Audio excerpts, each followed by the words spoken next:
IBPS আরআরবির notification out হয়ে গেছে এবছরের।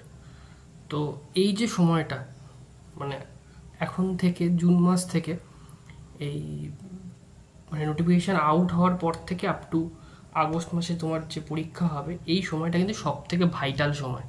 ঠিক আছে, এই সময়ের উপর অনেক কিছু তোমার ডিপেন্ড করবে। ঠিক আছে, তোমার এই সময় যা ডিসিশান নেবে সেটা কিন্তু একটা ভাইটাল ডিসিশান হবে। ঠিক আছে, তো আমার সেই কারণেই এই ভিডিওটা করা। আমি কতগুলো কথা বলবো, সেগুলো খুব মনোযোগ দিয়ে শোনার চেষ্টা করবে, ভিডিওটা শেষ পর্যন্ত দেখার চেষ্টা করবে। ঠিক আছে,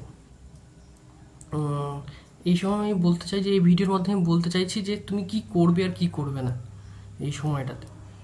ঠিক আছে, নোটিফিকেশান আউট হয়ে গেল।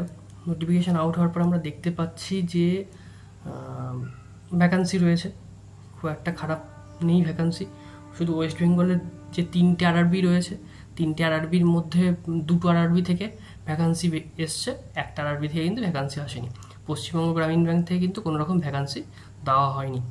ঠিক আছে, তো আমি প্রথমে কি করবে না সেগুলো নিয়ে আমি প্রথমে বলতে চাইছি। প্রথম যেটা বক্তব্য, যে যেখান থেকে অ্যাপ্লাই মানে আমাদের ওয়েস্ট বেঙ্গলে যারা অ্যাপ্লাই করছো আর কি, ঠিক আছে, তারা অ্যাপ্লাই করো। কি করবে না যদি বলতে হয় তাহলে প্রথমে বলবো যে ভ্যাকান্সি নিয়ে বেশি চর্চা করবে না। মানে কত ভ্যাকান্সি এলো, আগের বারের থেকে কম এলো না বেশি এলো। ঠিক আছে, এই ভ্যাকান্সি কম বেশি হওয়ার জন্য কোয়ালিফাই করার চান্সেস বাড়লো না কমলো। ঠিক আছে, কত কাট আপ যেতে পারে।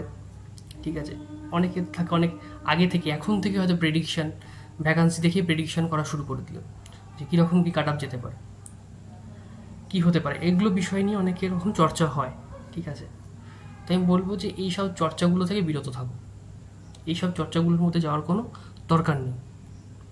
এখন ফার্স্ট পয়েন্ট এবং লাস্ট পয়েন্ট হচ্ছে তোমার এখন নিজেকে ডেভেলপ করতে হবে। এই যে সময়টা রয়েছে জুন মাস থেকে আগস্ট মাসের আগস্টের ফার্স্ট উইকে এক্সাম হবে প্রিলিমিনারি। তো এই যে সময়টা, এই সময়টার মধ্যে তোমাকে নিজেকে কিন্তু ডেভেলপ করতে হবে। তো এবার কী করবে কী করবে না সেটা তো বললাম, পাশাপাশি এটা বলতে চাই যে কী করতে হবে। করার ক্ষেত্রে আমি বলবো, যারা পড়াশোনাটা শুরু করেছো, মেন্সের প্রিপারেশনও নিচ্ছ সাথে সাথে, তাদেরকে বলবো তারা এখনই কিন্তু নোটিফিকেশান বেরিয়েছে আমি মেন্সের পড়াটা বন্ধ করে দেবো, দিয়ে শুধু প্রিলিমিনারির জন্য পড়বো, এই ভুলটা কিন্তু করো না। ঠিক আছে, জুন জুলাই দুটো, আজকে জুনের 7 তারিখ চলে গেল, আজকে 8 তারিখ, কালকে 9 তারিখ। তো এই 8 তারিখ আমি ভিডিওটা করছি আর কি।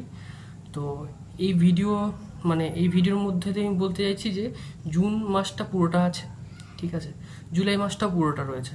তাহলে এই জুন মাসটা তো অবশ্যই মেন্সের জন্য পড়বে, পাশাপাশি জুলাই মাসেরও 10-15 দিন মেন্সের জন্য পড়ো বলতে আমি মেন্সের কোয়ান্টিটিভ অ্যাপটিটিউড, রিজনিং, ইংলিশ এগুলো প্র্যাকটিস করার কথা বলছি। আর কারেন্ট অ্যাফেয়ার্সের কথা যদি আমি বলি, কারেন্ট অ্যাফেয়ার্সটা প্রতিদিন পড়ে যেতে হবে। ঠিক আছে, প্রিলিমসের পরীক্ষার 6-7 দিন আগে তুমি কারেন্ট অ্যাফেয়ার্স পড়াটা বন্ধ করতে পারো। ঠিক আছে, তখন সেই সময়টা বেশি প্র্যাকটিসের দরকার পড়বে, সেই জন্য 6-7 দিন আগে কারেন্ট অ্যাফেয়ার্স পড়া বন্ধ করতে পারো। বাদ বাকি সময় কিন্তু কারেন্ট অ্যাফেয়ার্স পড়ে যেতেই হবে। ঠিক আছে, এই হলো একটা বিষয়। তাহলে এখন কি প্রিলিমসের জন্য কি করব? প্রিলিমসের জন্য আমাদেরকে করতে হলে পার ডে 1টা থেকে 2টো পরীক্ষা দেবে, তার বেশি নয়। ঠিক আছে, 2টো পরীক্ষা দেবে। একটা দিনের প্রথমের দিকে, মোটামুটি সকালের দিকে হতে পারে বা দুপুরের দিকে হতে পারে, আর একটা পরীক্ষা একদম রাত্রিবেলা। ঠিক আছে, যদি খাওয়া দাওয়ার পরে পড়াশোনার অভ্যাস থাকে তাহলে খাওয়া দাওয়া করে নেওয়ার পরে 10:30, 11:15, 11টার দিকে একটা পরীক্ষা দিতে বসলে। আর আরবির যেহেতু এটা 45 মিনিটের পরীক্ষা হয়, মকগুলো 45 মিনিটের, সেই জন্য অসুবিধার কিছু হয় না। 45 মিনিট 1.5 ঘন্টা টাইমটা বের করা কিন্তু খুব সহজ ব্যাপার। 2টো পরীক্ষা দাও, পরীক্ষা দিয়ে প্রথম পরীক্ষাটা দাও, দিলে তুমি বুঝতে পারবে যে তোমার কোন কোন জায়গায় আরও প্র্যাকটিসের দরকার। সেটা ম্যাথ হতে পারে, রিজনিং হতে পারে, সেটা নিয়ে তোমরা চর্চা করবে, সেটা নিয়ে দেখে সেই অনুযায়ী আবার পরের দিন প্র্যাকটিস করে পরীক্ষা দেবে। প্রথম পরীক্ষাটা দিলে বুঝতে পারলে কীরকম কী অসুবিধা হলো, দেওয়ার পরে তুমি সারাদিন প্র্যাকটিস করলে, সেই রকম প্র্যাকটিস করার পরে পরীক্ষা দিলে দিনের শেষে। আবার তুমি সেই পরীক্ষাটাতে তুমি নিজেকে মূল্যায়ন করলে যে কীরকম কী হলো, সে অনুযায়ী আবার পরের দিন প্র্যাকটিস করলে, পরীক্ষা দিলে, মানে এইভাবে ইমপ্রুভটা তাহলে তোমার কিন্তু হবে, আদারওয়াইজ কিন্তু ইমপ্রুভটা হবে না। আমি দিনে 4-5টা পরীক্ষা দিলাম, নাম্বার একই রকম আসলো, আরও ফ্রাস্ট্রেশন বাড়বে, আরও কিন্তু প্রেশার বাড়বে।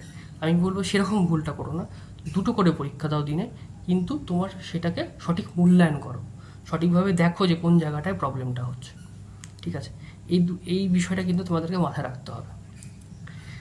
পাশাপাশি কারণ প্রিলিমিনারিতে ইংরেজিটা থাকে না, মেন্সে গিয়ে ইংলিশটা থাকে, ঠিক আছে, ইংরেজিটা থাকছে, সেই জন্য তো ইংরেজির প্র্যাকটিসটাও করতে হবে, ঠিক আছে? আমি এর পরের দিন অবশ্যই আরআরবি প্রিলিমিনারি মক কীভাবে অ্যাটেম্প্ট করতে হবে সেইটা নিয়ে অবশ্যই আমি ভিডিও বানাবো। তো আজকের ভিডিওটা এই পর্যন্তই। ভিডিওটা ভালো লাগলে একটা লাইক করো, চ্যানেলে নতুন হলে সাবস্ক্রাইব করো, আর বন্ধুদের সাথে ভিডিও কিন্তু শেয়ার করতে পারো। দেখা হচ্ছে পরের ভিডিওতে। ধন্যবাদ।